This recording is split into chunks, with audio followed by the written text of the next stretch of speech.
बारिश की आवाज़ अब भी गूंज रही थी। डैनी धीरे धीरे होश में आया।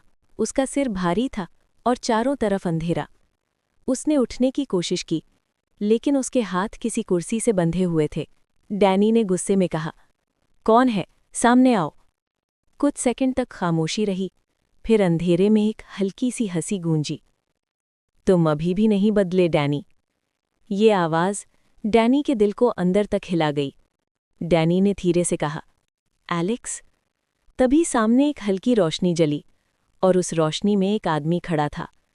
काला कोट, वही चाल, लेकिन उसका चेहरा आधा जला हुआ था। डैनी की आंखें चौड़ी हो गईं। ये तुम्हारे साथ क्या हुआ? एलेक्स मुस्कुराया। जो सच के करीब जाता है उसका यही हाल होता है। डैनी गुस्से में बोला, 3 साल पहले क्या हुआ था? तुम मरे क्यों नहीं? एलेक्स कुछ सेकंड चुप रहा, फिर धीरे धीरे बोला, क्योंकि वो हादसा नहीं था। डैनी का दिल जोर से धड़कने लगा। मतलब? एलेक्स ने कहा, हम सबको खत्म करने की प्लानिंग पहले से थी और उस प्लान में तुम भी शामिल थे, डैनी। डैनी चौंक गया। क्या बकवास है? एलेक्स जोर से हंसा। तुम्हें कुछ याद नहीं है ना? अचानक एलेक्स ने एक स्क्रीन ऑन की। उस स्क्रीन पर एक वीडियो चलने लगा। वीडियो में वही रात थी, 3 साल पुरानी। डैनी खुद वहां खड़ा था और उसके हाथ में एक गन थी। वीडियो में डैनी खुद अपनी ही टीम के लोगों पर निशाना लगा रहा था। डैनी चिल्लाया, नहीं, ये झूठ है। एलेक्स पास आया और उसके कान में फुसफुसाया, सच से भाग नहीं सकते। तुम्ही ने हमें धोखा दिया था। डैनी की सांसें तेज हो गईं। उसका दिमाग जैसे टूटने लगा था।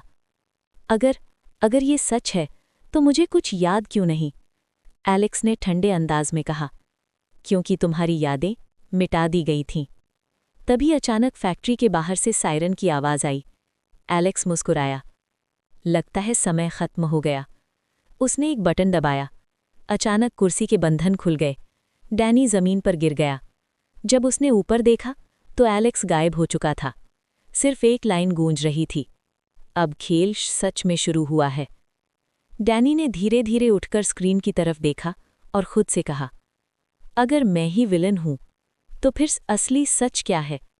बाहर बारिश रुक चुकी थी, लेकिन डैनी की जिंदगी में तूफान अभी शुरू हुआ था। To be continued.